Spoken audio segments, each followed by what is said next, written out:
É o maior cabo eleitoral de Luiz Inácio Lula da Silva. Se quiser me prender, pode, tá, Alexandre? Você é cabo eleitoral de Lula e do PT. E é uma vergonha que a justiça eleitoral se partidarize dessa maneira vergonhosa, nunca antes vista no país.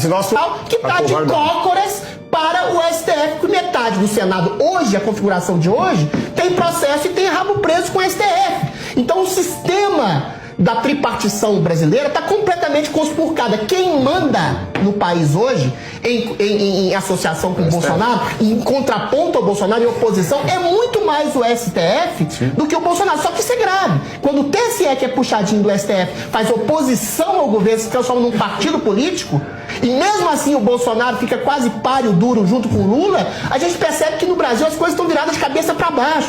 E mesmo assim a gente teve uma votação expressiva do conservadorismo que fez mais de 2/3 do Congresso Nacional, o que é muito estranho. Eu tenho uma desconfiança aqui das urnas do colocarem o Lula na frente, por exemplo, como eu falei, em Minas Gerais, sendo que lá uma hegemonia de votos conservadores consolidaram o Nicolas Ferreira como o mais votado, o próprio Zema como governador eleito em primeiro turno, e aí o cara vai votar no Nicolas Ferreira, no Zema e do Lula. Existe uma coisa muito estranha e é muito visível essa estranheza. O TSE, a Justiça Eleitoral, tem lado. E esse lado é Lula. E esse lado é o PT. Não é à toa que a Camila Pitanga vai lá com a camiseta do Lula fazendo o Lzinho, sendo que é a garota propaganda do TSE, porque ela sabe que nada vai acontecer. Alexandre não vai falar das pesquisas manipuladoras. Imagina se ela apostasse.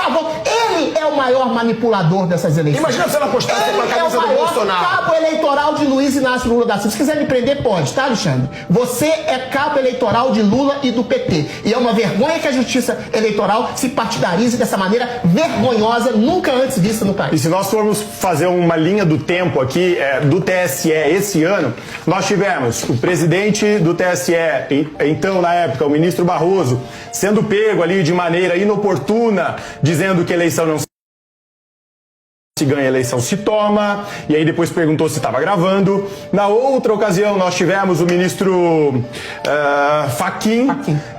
Também tomando decisões ali completamente autoritárias frente à corte, né? E agora nós temos o ministro Alexandre de Moraes proibindo o uso de celular na votação, nunca visto antes, e não existe uma justificativa para isso, né? E mais, fazendo vídeos dizendo que as eleições, ele fez uma comparação ali com o futebol, de que ele torce para um determinado time e ele não contesta o gol. Mentira! No futebol existe o VAR, para você voltar e ver. Então existem ali técnicos que analisam a câmera e se houve um erro, você pode mudar. Isso é uma auditoria no futebol, coisa que não acontece no TSE. Então ou eu estou muito maluco, mas é justamente isso.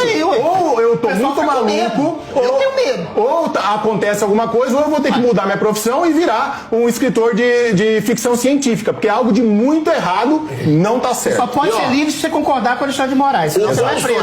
O Bolsonaro, ele vai ter os apoios dos governadores. Quai, seu app de vídeos curtos.